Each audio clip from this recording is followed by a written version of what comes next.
Well, it's time for another Sunday slot car fun show. I try to keep them short because, everybody's doing these. And I try to keep it to topics that are different from what Dave Kennedy's doing, what Harry Weiss is doing, that slot car guy. Um, but at the same time, they can be similar.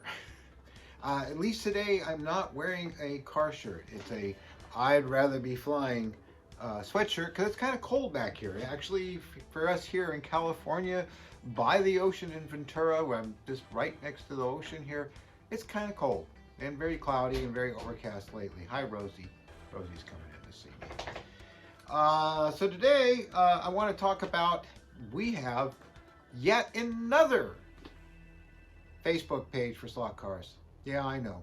I know what you're thinking.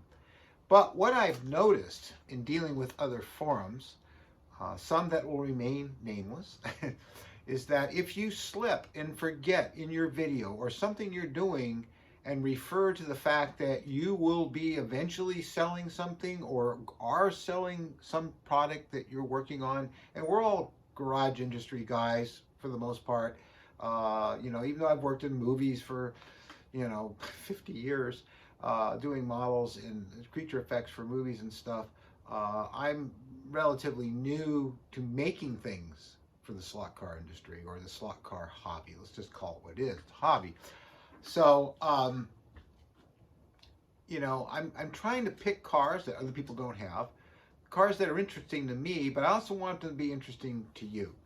And so, as you know, I've brought that up from time to time in my videos. And the next thing I know, I'm blocked from the site. I wasn't talked to like a human being. I wasn't told, gee, Steve, you slipped. We had to remove that post. No, instead, all my posts were removed, and I can't even see the Facebook page that I was kicked from. So, no problem. That's your world, that's your thing, that's what you're doing, and if I offended you or I did something wrong, I still don't know what it is. I'm sorry. So I started my own Facebook page so that people would be free to go there, and if they have something they're making, whether it be a car body or scenery or no matter what it is, if they want to sell it, go ahead and sell it on my page. And the page is called simply Slot Car Fun, just like the show, just like the products I'm making that will be on my website soon. In fact, I've already got a page for Slot Car Fun, and there's the link right there for my web page. And if you go to the menu, you'll see Slot Car Fun products, and you can go there and check out what I'm working on.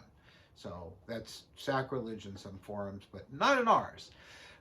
So you're welcome to talk about anything you want, as long as it's slot cars. No politics, no religion, just the hobby, because we're all brothers in the slot. In flying, we say under the wing, but so just keep it to that. Everything will be fine, and just share away and show your track builds, show your car builds, show your kit bashing, and if you got something, I want to know about it because I might buy it. I buy a lot of stuff. I think we're all the same when I say when we see a new car, and I just bought one this week, a BMW. I average a few cars a month, and I'm sure some of you do even more than that, and you buy scenic stuff because it's a great hobby. Let's just face it. So enough babbling. Let me get on to. I talked about the Slot Car Fun Facebook page, and I also talked about the Cooper body. I've got two bodies that I'm working on. This one I've had for a while. Chris Wright of the 132nd Scratch Builder forum and website was instrumental in helping me build this Cooper T73. I just love the 60s eras Formula cars. I like the 50s eras too. And I like the 70s eras. When you get to the 80s, it starts to be less interesting, but I do like some of those too. Of course, the driver in this is Mark Tylers of Immense Miniatures. Fantastic human being and fantastic work that he does on that site. Best drivers I've ever seen. I know I've talked about that before. So this body is available as a builder's kit. And what that means is it's real rough. You got to drill out things, grind things, but it includes the windshield, the mirrors, and soon the steering wheel, because I'm having those 3D printed. And you can get this, and it's pretty reasonable as a builder's kit. There's going to be a reissue of this that's going to have the interior and all the other body parts necessary to make this. Now this uses a Bear Dog, Chris Wright's Bear Dog chassis, and a very small motor in it, which I will talk to you about another time.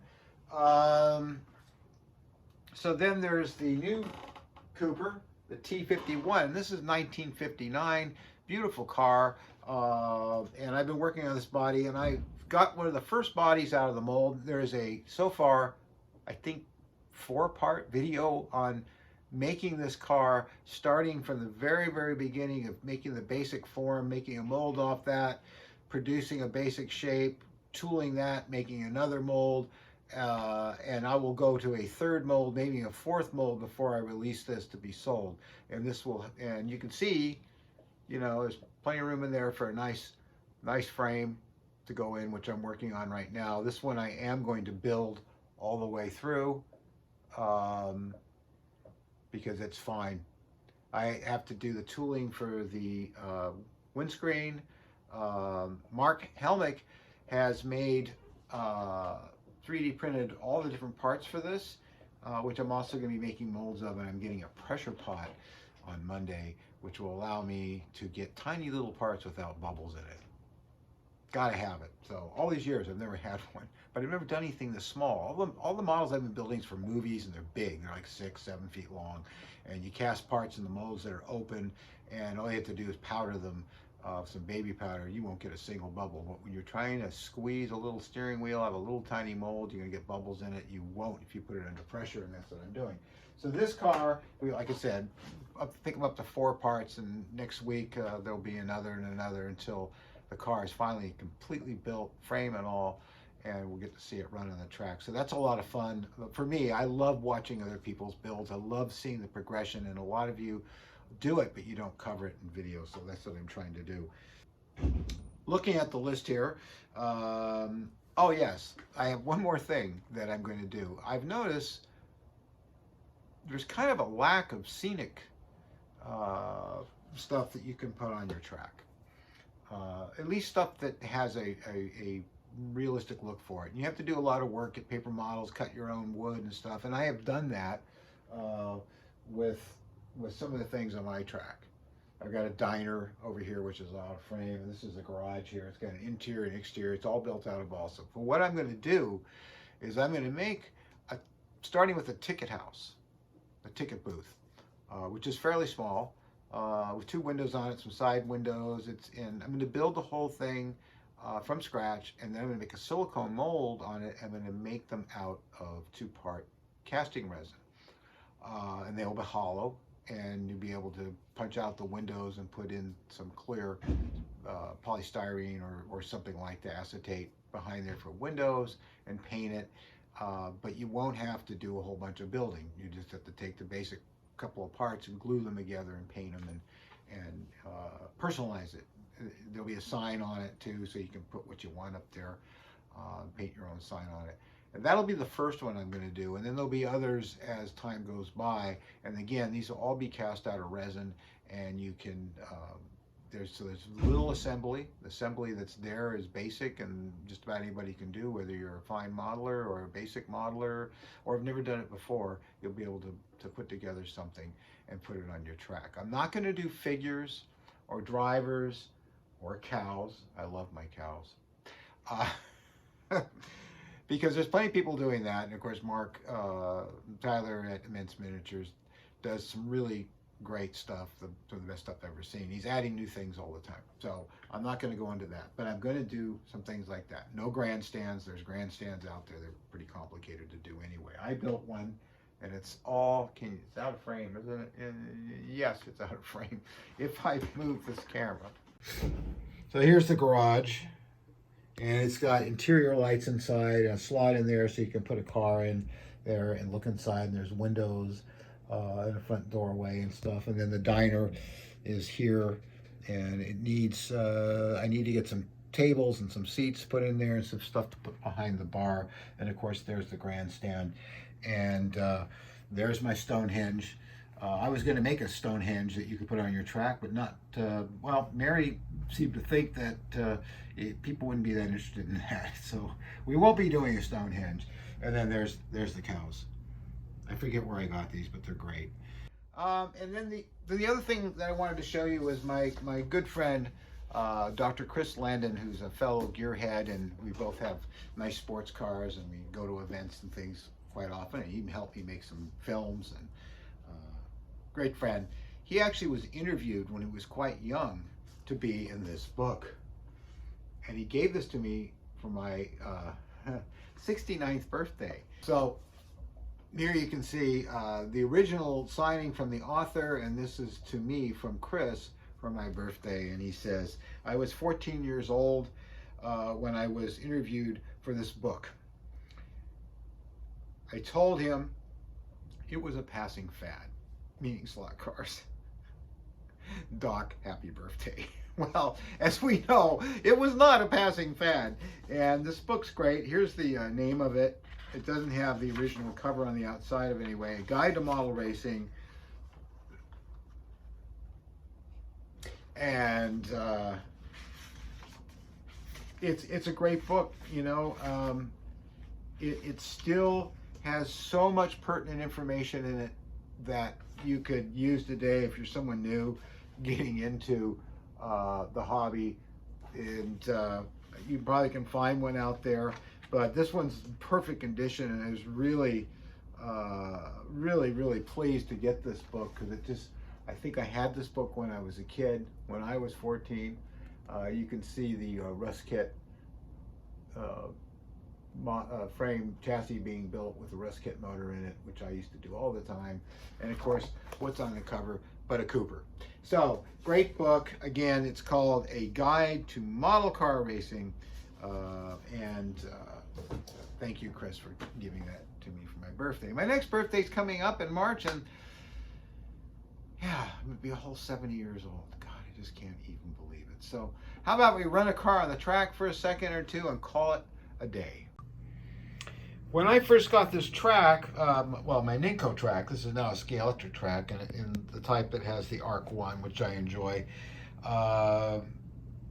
One of the first cars I got was this Ninco Porsche. It has since been modified with weights, changed the motor to race in our class with the Far Out Slot Car group, but I also added lights to it early on. This car is about 12 years old, and I love running it when it runs, if I grab the right controller. And there it is. Runs great. It's still got the original tires in it, but I just love this.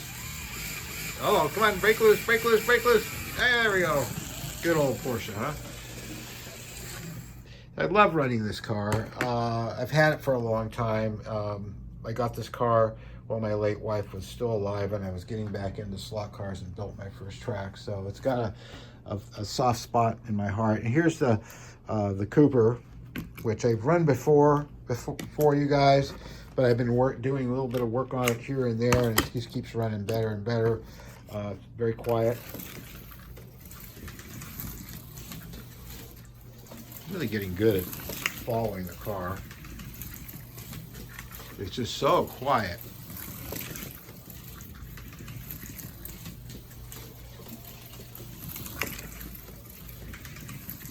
I just love Formula cars.